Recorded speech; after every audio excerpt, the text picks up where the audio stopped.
ओम नमो भगवते वासुदेवाय।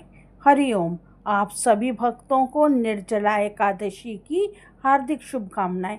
वासुदेव भगवान आप सब भक्तों के घर सुख शांति समृद्धि और निरोगता को बनाए रखें। सारे विश्व में सुख शांति हो, ऐसी भगवान के श्री चरणों में हमारी विनम्र प्रार्थना है। एक बार युधिष्ठिर के लघु भ्राता श्री भीमसेन जी ने व्यास जी से कहा, हे मुनि, हे भूदेव भ्राता युधिष्ठिर तथा माता कुंती और धनुधन अर्जुन व नकुल सहदेव और द्रौपदी एकादशी के दिन व्रत करते हैं और वह मुझसे भी एकादशी के दिन अन्न न ग्रहण करने के लिए कहते हैं। मैं कहता हूँ कि हे भाइयों, मैं दान भी कर सकता हूँ और अत्यंत भक्तिपूर्वक भगवान का श्रद्धा से पूजन भी कर सकता हूँ, किंतु भूखी रहने की बात मेरे वश की नहीं है। तब व्यास जी ने कहा, हे पांडु पुत्र, यदि तुम स्वर्ग को अच्छा और नरक को बुरा समझते हो तो प्रत्येक माह में आने वाली दोनों एकादशियों के दिन अवश्य उपवास किया करो। भीमसेन ने कहा, हे पितामह, आप कहते हैं कि हर मास की दोनों एकादशियों को अन्न ना खाया करो, किंतु मैं कहता हूँ कि पूरे दिन उपवास करना तो दूर है, मुझसे तो एक समय भी भूखा नहीं रहा जा सकता, क्योंकि मेरे पेट में वृक्क नाम की अग्नि रहती है। बहुत सारा अन्न खाऊं तब शांति मिलती है। फिर भी यदि मैं प्रयत्न करूं तो वर्ष में एक दिन अवश्य उपवास कर सकता हूं।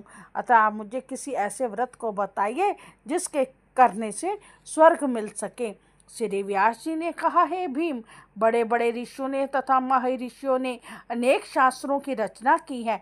तुमने मानव धर्म व वैदिक धर्म सुने हैं, परंतु कलयुग में मनुष्य उन पर आचरण करे यह शक्ति उसमें नहीं है। फिर भी मैं तुमको सरल उपाय, थोड़े धन, कर्म और परिश्रम से महाफल प्राप्त करने की विधि कहता हूँ, जिससे अवश्य ही मुक्ति को प्राप्त कर सकते हो। क्योंकि ऐसा पुराणों का कथन है कि प्रत्येक माह की दोनों एकादशियों का व्रत करने से अवश्य ही स्वर्ग की प्राप्ति होती है। फिर भी हे भीम, वृष और मिथुन संक्रांति के सूर्य में ज्येष्ठ मास की शुक्ला एकादशी होती है, जिसे निर्जला एकादशी कहते हैं। तुम उसी एकादशी का निर्जला व्रत करो।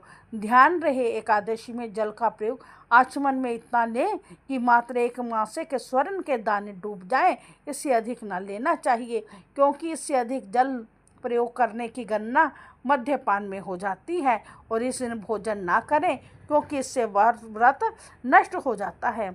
एकादशी के दिन सूर्योदय से दूसरे दिन के सूर्योदय होने तक व्रत धारण करता जलपान ना करें, और तो इससे 12 महीनों की एकादशी के फल की प्राप्ति होती है। द्वादशी के दिन सूर्योदय से पहले उठकर स्नान कर ब्राह्मणों को दान देना चाहिए। तत्पश्चात भूखे विप्रों को भोजन कराना चाहिए। उसके पश्चात समय भी भोजन करें।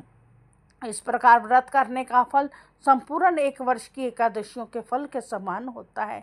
हे भीमसेन, समय भगवान ने मुझसे कहा था कि इस एकादशी का पुण्य समस्त तीर्थों और दानों के पुण्य के समान होता है। एक दिन निर्जल रहने से मनुष्य के समस्त पाप नष्ट हो जाते हैं, और जो मनुष्य एकादशी के दिन निर्जल रहते हैं उन्हें मृत्यु के समय यम के भयानक दूत दिखाई नहीं देते हैं। उस समय भगवान विष्णु के पार्षद उसे लेने को आते हैं और पुष्पक विमान में बिठाकर स्वर्ग को ले जाते हैं। इसलिए संसार में सबसे श्रेष्ठ निर्जला एकादशी का व्रत है। हे भीमसेन, इसलिए मनुष्य को निर्जला एकादशी का व्रत करना चाहिए और उस दिन ओम नमो भगवते वासुदेवाय मंत्र का उच्चारण करना चाहिए। गोदान का करना भी श्रेष्ठ होता है। श्री व्यास जी की शिक्षा मानकर महाबली भीमसेन ने निर्जला एकादशी का व्रत किया, तभी से इसका नाम भीमसेनी एकादशी के नाम से विख्यात हुआ। निर्जल व्रत करने से पहले भगवान की पूजा करनी चाहिए और हाथ जोड़कर विनय करें कि हे भगवान, मैं आज निर्जल व्रत करता हूँ, आप मेरी मनोकामना पूर्ण करें। शक्ति अनुसार अन्न, जल, वस्त्र, धन आदि योग्य ब्राह्मणों को दान करने से अक्षय फल प्राप्त होता है। जो पुरुष व्रत के दिन यज्ञ होम आदि करते हैं, उनके पुण्य फलों का वर्णन भी नहीं किया जा सकता। इस व्रत के करने से मनुष्य विष्णु लोक को प्राप्त कर लेता है। ब्रह्म हत्यारे, मद्यपान करता, चोरी करने वाले और गुरुद्वेषी तथा असत्यभाषी मनुष्य भी इस व्रत को करने से स्वर्ग को जाते हैं, और जो मनुष्य इस अन्न खाते हैं वह चंडाल के समान समझने चाहिए।